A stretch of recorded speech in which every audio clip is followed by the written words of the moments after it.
Hello boys. So here in this video we have today we'll be doing a character analysis of the various character from uh, from a prose from a story, that is Chief Seattle's speech.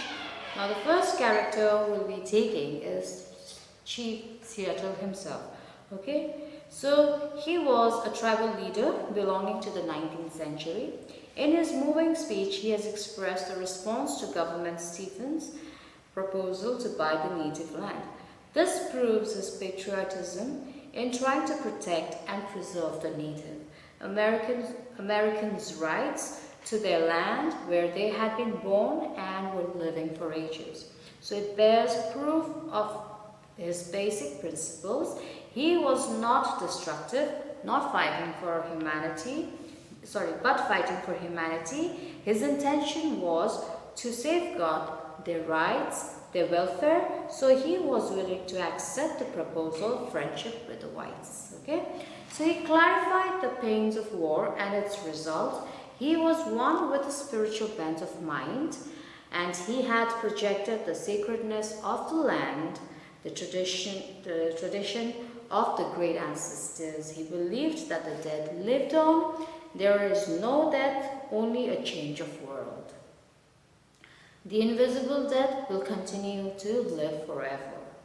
Now, next character we have the Native Americans. The Native Americans had to withstand the oppression of the whites.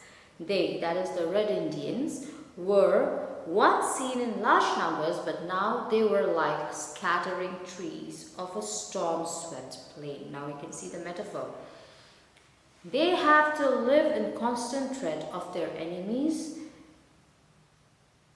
Okay, their freedom was restricted and had to depend on their good father in Washington and lacked the means to protect themselves. They believed in living as a large family in peace. They felt as if they were the orphans. They had the strong belief that they were part of the land and its surroundings. The whites, the next characters we see. They were powerful, they outnumbered the natives and exerted the control on them. They were basically materialistic people, so they wanted to outstay natives from their homes and buy it out. They had no feelings for the Indian natives.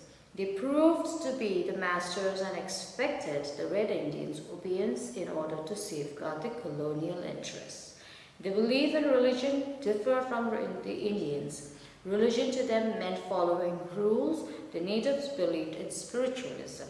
The whites had been compared to predators. Okay, so these are the characters. Now we come to the theme. The most important aspect of the Chief Seattle's speech is the Native Indians' feelings, their attachment to the land, as we've already seen. To them, the land was not just another piece of land. It was a symbol of their culture and heritage. It was the resting place of their ancestors. It bore the memories of their past generations. It had expressed the chief's passion for the land, their home for ages.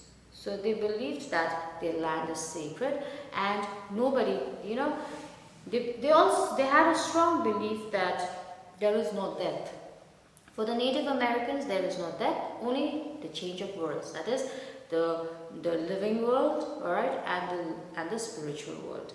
So their souls transcend from the material world that we live in to a spiritual realm. So oppression. Now the theme of the story, oppression. Okay, we see basically oppression is the main theme. The speech has also clarified the physical as well as mental oppression that the natives had to put up with the whites who had emerged for the purpose of colonization.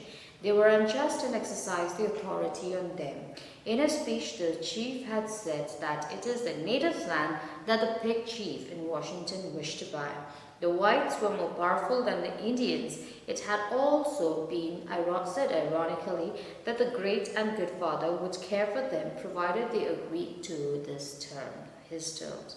The speech had cited the comparison of the wounded doe, which clearly signifies the type of aggression they had to face. Okay, so I think we have already discussed this. Now the next is, we've also discussed this, which is the difference in attitude to life.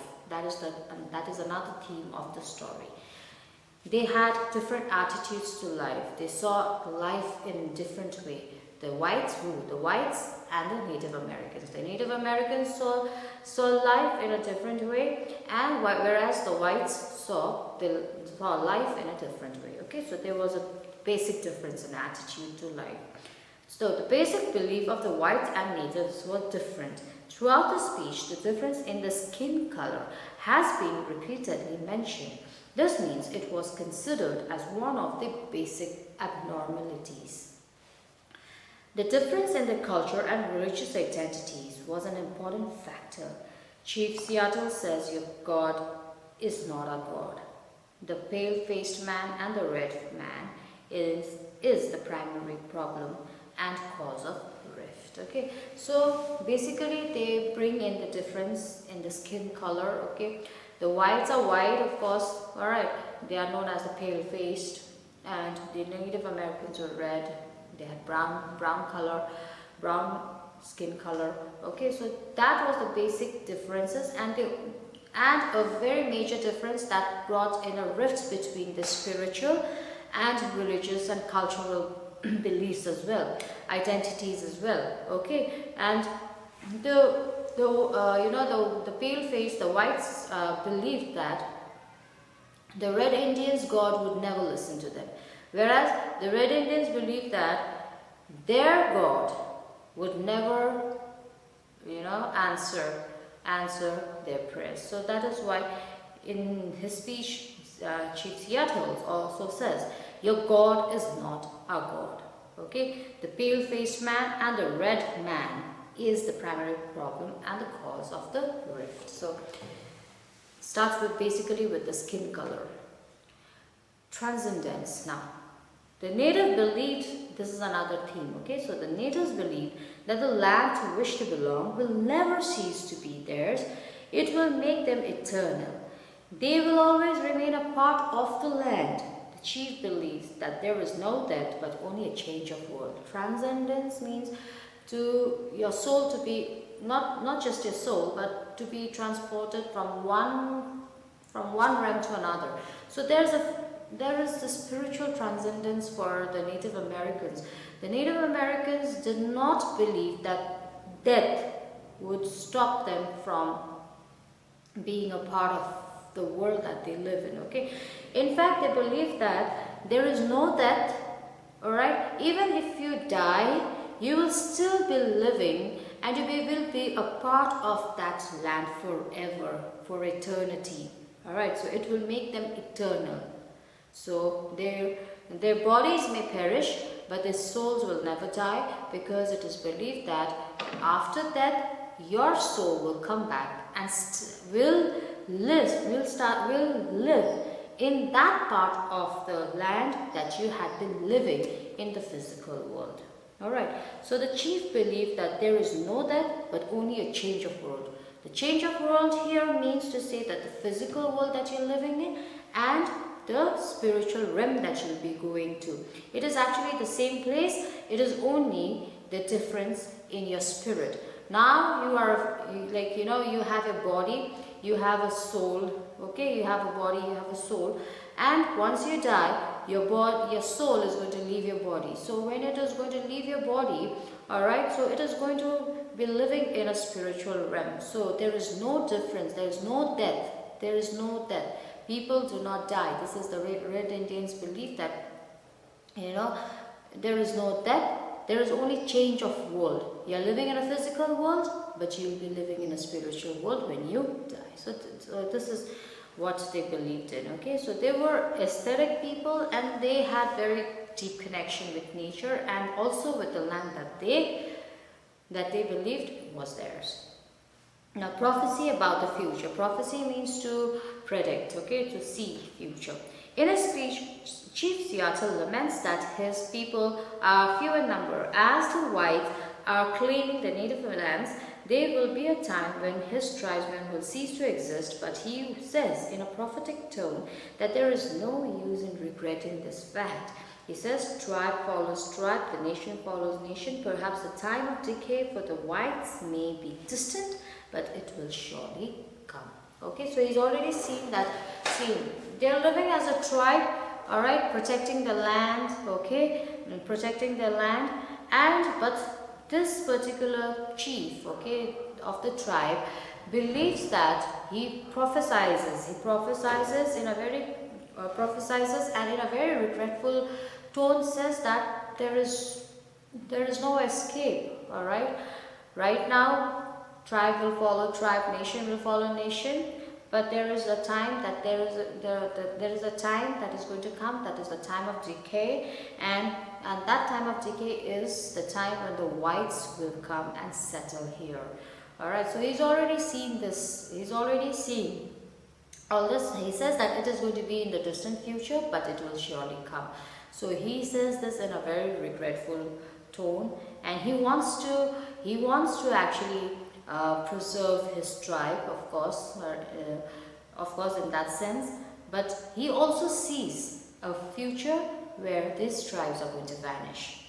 So this is something very hurting. He feels very hurt, okay, but then he cannot do much about it because they are very less in number and powerless in front of the whites. So, concern for environment. Now they had a deep-rooted connection with nature. So they had concern for environment, okay. The chief had stated in his speech beautifully that every aspect of nature has life, like we discussed in the last class, like even a tiny leaf from a tree or a little butterfly. Every aspect of nature has life and soul. The Red Indians loved and respected the land, their environment and nature around them. It says that all natural objects are living souls. He says that every hillside, valleys, plain, grove, and even the rocks and soil bore the signs of the natives who dwell on this land. So that is how they believe that there is no death for the Red Indians, when there's only a change in the world. So when they die, their souls protect the land in the form of valleys, in the form of rocks, soil. So this is what they believe, that this were the signs, that the natives dwelt. Dwelt means they lived on this land. Okay, so the next thing we are going to discuss is the background. Now, what is this particular story? You must have already figured it out, what the story is all about and where the story is already set against. So, the mentioned prose speech, that is Chief Seattle's speech, was delivered in response to Governor Isaac Stevens. Okay, so we've already done that several times. Proposal to the Red Indians to surrender the lands to the whites. It was delivered in 1854, responding to the government's land treaty. The given lesson is a translated version of the speech in English by Dr. Henry A. Smith. Okay, so Dr. Henry A. Smith has translated this because this particular speech was delivered in the native language of the Red Indians. Now, the chief was a prominent figure among the Native Americans, renowned as a warrior, a leader, and an orator in the 19th century. Before surrendering the land to the white settlers, which was then enforced, the chief wished to proclaim to the people his people's relation with nature, which was not merely a plot of land, but was symbolic of their culture and memories. It was holy to them as it was the resting place of their ancestors. Hence, every part of it was sacred.